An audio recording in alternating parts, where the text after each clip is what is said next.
बहुत समय पहले की बात है। महाराष्ट्र की पवित्र भूमि पर गोदावरी नदी के तट के निकट एक छोटा सा गांव था। उस गांव के एक साधारण परिवार में दिव्य कन्या का जन्म हुआ। वह कन्या आगे चलकर भगवान की परम भक्त संत जनाबाई के नाम से प्रसिद्ध हुई। उनके पिता का नाम दामा और माता का नाम कारुंड था। उनका परिवार अत्यंत गरीब था, लेकिन हृदय में भगवान के प्रति अपार श्रद्धा भरी हुई थी।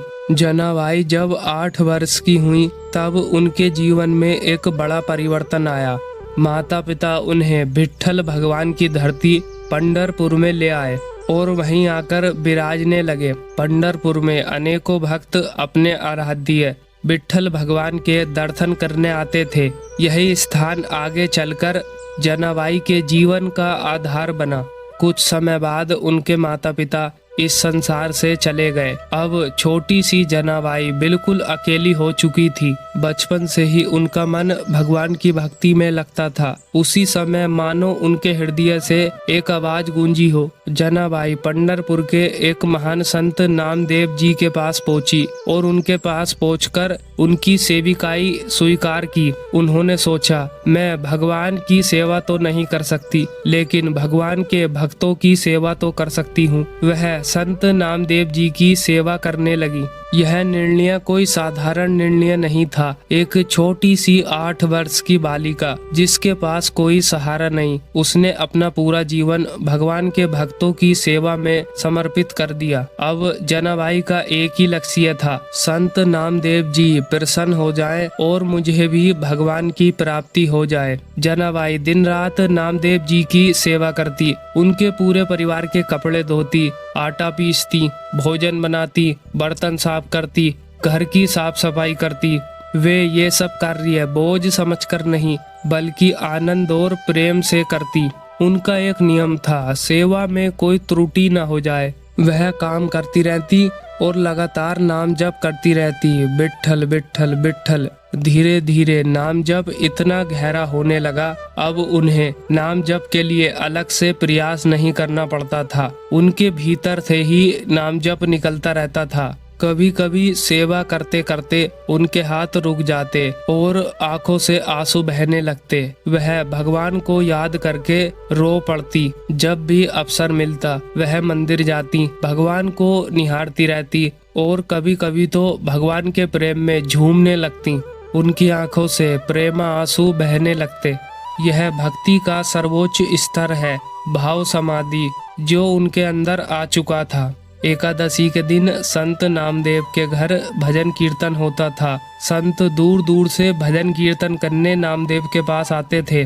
कीर्तन में कोई मंजीरा बजाता, कोई करताल बजाता, कोई नृत्य करता, कोई भगवान की लीलाओं के बारे में सुनता, कोई भगवान की कथाएं सुनता। पूरी रात संत नामदेव जी के घर भक्ति का सागर उमड़ता। जनाबाई सब सेवा करके एक कोने में खड़ी होकर भजन कीर्तन देखती रहती। भक्तों की भाव दशा देखकर उनके भीतर और भी अधिक प्रेम जाग उठता। एक दिन भगवान के भजन कीर्तन में वह इतनी भाव विभोर हो गई कि उन्हें पूरी रात का पता ही नहीं चला। कब रात बीत गई। जब सुबह उनकी आंखें खुली तब उन्हें एहसास हुआ, आज तो बहुत देर हो गई, सेवा कैसे होगी, बहुत काम बाकी है। वह घबराते हुए कपड़े लेकर चंद्रभागा नदी के किनारे पहुंची और मन में चिंता करने लगी। अभी तो बर्तन भी धोने हैं, पानी भी भरना है और भी कई काम करने हैं। सेवा में आज बहुत देर हो गई। तब उनके पास एक वृद्धा बूढ़ी माँ आई और बोली, तू चिंता क्यों करती है, ये कपड़े मैं धो देती हूँ।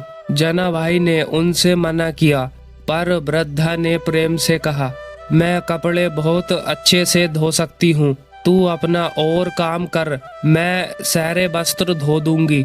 यह सुनकर जनाबाई ने सोचा, मुझे और भी काम करने हैं और वस्त्र भी धोने हैं। तो वह अपने वस्त्र बूढ़ी माँ को देकर अन्य कार्य करने के लिए चली आई। जब वे अपने कार्य करके घर से लौटी तो नदी के घाट पर देखा, सारे कपड़े अत्यंत स्वच्छ धुले हुए थे एवं सुंदर तरीके से फैले हुए थे। ये सब देखकर जनाबाई आश्चर्यचकित रह गईं। उन्होंने बूढ़ी माँ को धन्यवाद दिया। बूढ़ी माँ मुस्कुराई और बोली, जब भी जरूरत हो मुझे याद कर लेना, मैं तुम्हारी सहायता के लिए आ जाऊंगी। इतना कहकर वह बूढ़ी माँ वहां से अंतर ध्यान हो गई। जनाबाई सोचने लगी, वह बूढ़ी माँ इतनी जल्दी कहाँ चली गई? उनसे तो ज्यादा तेज चला भी नहीं जाएगा। बहुत ही आश्चर्य की बात है। जनाबाई संत नामदेव जी के घर वापस आई और जब उन्होंने यह घटना विस्तार से संत को सुनाई तो संत ने कहा, वह कोई वृद्धा नहीं बल्कि स्वयं विट्ठल भगवान थे जो तुम्हारी सेवा करने आए थे। जब जनाबाई ने यह सुना कि वे विट्ठल भगवान ही थे तो जनाबाई जोर जोर से रोने लगी। उनकी आंखों से आंसू बह निकले। प्रभु आए थे, प्रभु आए थे, मैं इतनी अभागन हूँ जो प्रभु को पहचान ही नहीं पाई। मेरे लिए उन्होंने कपड़े भी धोए। अब तो जनाबाई के हृदय में भगवान के लिए और भी अपार प्रेम बढ़ गया था, लेकिन उनके अंदर एक पछतावा भी था कि वह प्रभु को पहचान नहीं पाई। उस दिन से जनाबाई की स्थिति अद्भुत हो गई। स्वयं विट्ठल भगवान आते और जनाबाई की सेवा करने लगे। जनाबाई चक्की पीसते पीसते थक जाती तो विट्ठल भगवान चक्की आकर पीस जाते। जनाबाई कपड़े धोती तो विट्ठल भगवान पानी भर लेते।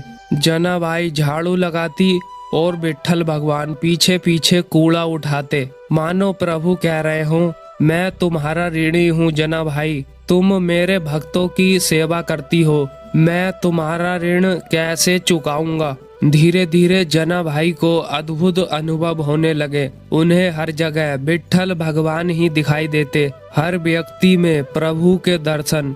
सारा संसार मेरा ही स्वरूप है, सब में मेरे प्रीतम ही हैं। भक्ति की इस अवस्था को कहते हैं अविद्या का पूर्ण नाश।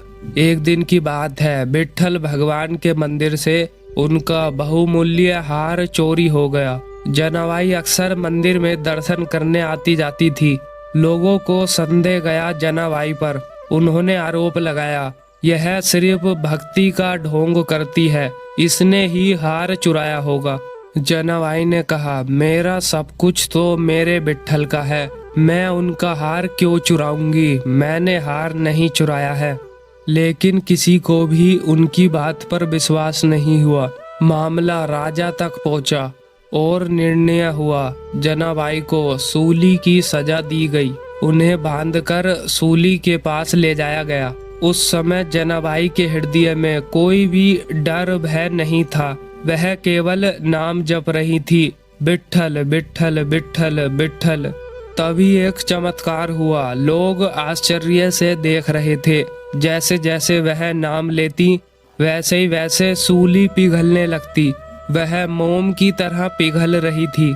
कुछ ही क्षणों में सूली पूरी तरह पिघलकर समाप्त हो गई। यह सब देखकर लोग स्तब्ध रह गए और सब समझ गए जनाबाई भगवान की सच्ची भक्त है। जब यह बात राजा को पता चली तो वह अपने सैनिकों सहित आया और जनाबाई के चरणों में गिर गया, उनसे क्षमा मांगने लगा। जनाबाई ने उन्हें क्षमा कर दिया और वह वहां से चली गई।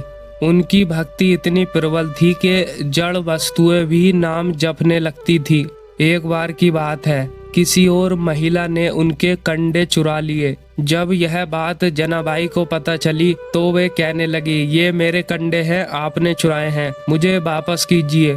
उसने वापस नहीं किए। उनमें बात विवाद चल रहा था। तभी संत कबीरदास जी जनाबाई के दर्शन करने के लिए महाराष्ट्र आए हुए थे। जब उन्होंने यह दृश्य देखा तो वे मन ही मन सोचने लगे, ये कैसी भक्त है जो संसारी वस्तु कंडों के लिए लड़ रही हैं। जनाबाई ने कबीरदास जी से कहा, मेरे कंडों में से विट्ठल विट्ठल की आवाज आएगी, वही मेरे कंडे हैं, पहचान करके आप ही मुझे दे दीजिए। जैसे ही कबीरदास जी ने कंडे उठाए और अपने कान से लगाए तो उनसे भी विट्ठल विट्ठल की ध्वनि आ रही थी। उन्होंने सोचा, इतनी प्रबल भक्ति के जड़ वस्तु में से भी भगवान का नाम निकल रहा है।